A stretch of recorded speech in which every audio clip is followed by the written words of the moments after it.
शुक्रवार की अगर प्रदोष पड़ती है तो शिव नीलकंठ पर विराजमान होते हैं। सब जगह भटक लिए।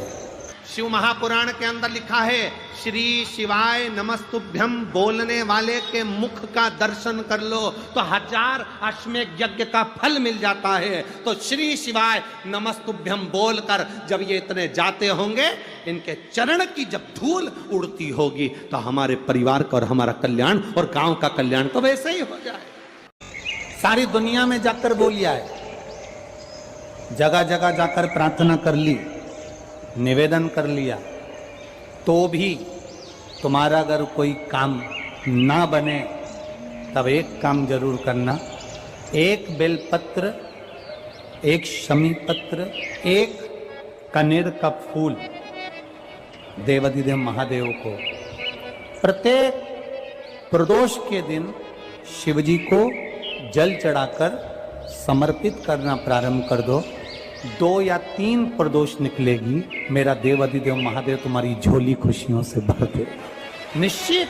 दुकान 4 दिन अच्छी चल रही है, फिर व्यापार डाउन हो जाता है, कोई पैसा लेकर भाग गया, नहीं दे रहा, कहीं कर्जा मात्रा बढ़ गई है, ये पितृदोष के लक्षण है कुछ। इसमें आपके घर में जो भी रुद्राक्ष पड़ा हो, जो भी रुद्राक्ष रखा हो, एक पानी के पात्र में उस रुद्राक्ष को डाल दीजिए, उसमें 1 चावल का दाना डाल दीजिए। हंडा जहां होता है, मटका, हंडा या रसोई घर में आपका जो पानी भरने का स्थान होता है, जिसको आरो वारो क्या क्या लगा के रखते हो, उसी के कहीं पास में उस कलश को रख दीजिए, ऊपर से उसको ढक दीजिए। शाम के समय, सुबह रखा 10 बजे से 12 बजे के बीच में, शाम के समय प्रदोष काल में भगवान शंकर का नाम स्मरण कर कर ओम नमः शिवाय बोलकर, श्री शिवाय नमस्तुभ्यम बोलकर, या महामृत्युंजय मंत्र का स्मरण कर कर, या गायत्री मंत्र का स्मरण कर कर, जो मंत्र आपकी बुद्धि में विवेक में समाहित हो, उस मंत्र का नाम लेकर राम कृष्ण हरि जो बोल सकते हो, एक घी का दिया अवश्य प्रज्वलित करें।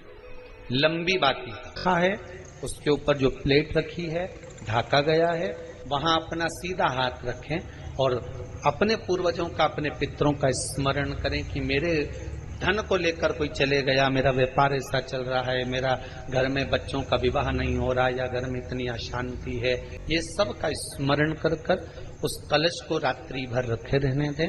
सुबह स्नान आदि करने के बाद फिर एक घी का दिया दक्षिण की ओर लगाकर सुबह 10 बजे से 12 बजे के बीच में उस जल को शिव जी को समर्पित कर कर आ जाएं और वो रुद्राक्ष लेकर वापिस सजाएं। महाराज वापिस सजाएं, उस रुद्राक्ष को अपने घर में रख दीजिए। वर्ष भर वो रुद्राक्ष आपको कभी बीमारी से नहीं घिरने देगा, कभी किसी जगह खड्डे में नहीं जाने देगा, वो उन्नति की ओर ही बढ़ाएगा। भले कोई भी रुद्राक्ष हो, 1 मुखी से लेकर 14 मुखी, 20 मुखी, 18 मुखी, जो रुद्राक्ष आपके पास में, आप तो उसका स्मरण करिए। आप लोगों से निवेदन, प्रयास करना, एक सफेद पुष्प, एक श्वेत पुष्प, बाबा देवाधिदेव महादेव को एक सफेद पुष्प समर्पित कर देने पर अपने मन की कामना कर कर बाबा देवाधिदेव महादेव 3 महीने वो कामना पूर्ण करता है। 2 जगह दिए लगाना प्रारंभ कर दो।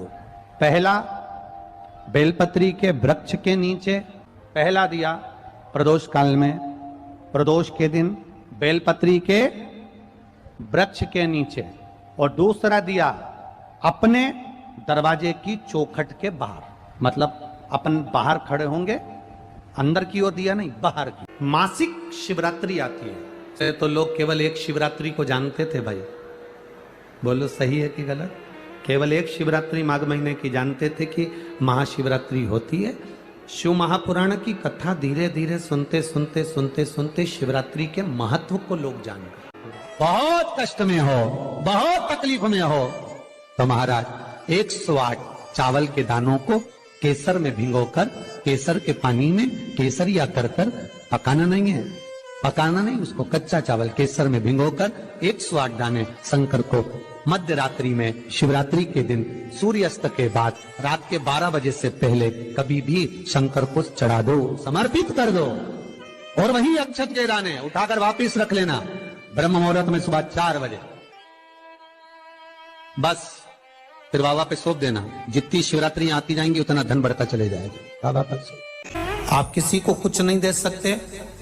जब आप भगवान शंकर का आराधना करें तो 27 मनके की माला से अगर आप भगवान शिव का नाम जप कर रहे हैं, 27 मनके की माला से आप भगवान का भजन कर रहे हैं, 27 बार आप मुख से भगवान का नाम ले रहे हैं, 27 बार आप भगवान का स्मरण कर रहे हैं, तो ये 27 बार भगवान शंकर का नाम या राम का नाम या कृष्ण का नाम आप अगर अपने पूर्वजों के निमित्तार्थ भी निश्चित हो। सब बोलिए एक बार जमकर, श्री शिवाय नमस्तु। ओम नमः शिवाय। दोस्तों, धार्मिक सुरभि चैनल में आप सभी का स्वागत है। आई होप कि आप सभी बहुत अच्छे से होंगे। प्रदोष का दिन है। प्रदोष काल में जब आप गमले के नीचे, किसी भी गमले में आप, चाहे वो शमी पत्र का हो, चाहे वो बेलपत्र के पौधे के नीचे आप पार्थिव शिवलिंग बनाकर और भगवान शिव के साथ साथ माता पार्वती का स्मरण करते हुए उनकी पूजा करते हैं तो मनचाही इच्छा मिलती है। अगर आपके पास श्रृंगार का सामान नहीं है, जैसे आपने श्रृंगार कुछ भी नहीं चढ़ाया, कोई बात नहीं है। कहा जाता है कि प्रदोष वाले दिन अगर आप सिर्फ एक बेलपत्र, एक शमी पत्र, एक सफ़ेद पुष्प महादेव को समर्पित करते हैं तो जो मनोकामना होती है वो तो पूरी होती ही होती है। साथ ही सिर्फ थोड़ी सी बिंदी और 4 चूड़ियाँ भी अगर आप लाल माता रानी के समक्ष समर्पित करते हैं, उन्हें अर्पित करते हैं, उसके बाद प्रसाद के रूप में आप खुद ही पहनते हैं, खुद ही उस सिंदूर को लगाते हैं, तो आपका अखंड सौभाग्य भी बना रहता है और आपके पति को भी सफलता लगातार मिलती रहती है। तो हर प्रदोष पे आप ये प्रयास किया करिए कि खुद ही गमले के नीचे जो है शिवलिंग बनाकर माता पार्वती और महादेव दोनों का स्मरण जब आप करेंगे तो आपका परिवार जो है सुख समृद्धि की ओर बढ़ेगा। इसी के साथ साथ संतान सुख के लिए भी महादेव की असीम कृपा पर बरसती है जब आप प्रदोष का व्रत रहने लगते हैं। तो याद रखिएगा, जब भी शाम को प्रदोष काल में प्रदोष व्रत अगर आप करते हैं, प्रदोष काल में पूजा करते हैं, तो माता रानी का भी स्मरण आप ज़रूर करें। माता रानी चाहेंगी तो आपकी गोद भी भरेगी और अगर आपके बच्चे को सफलता चाहिए तो वो भी अवश्य ही मिलेगी।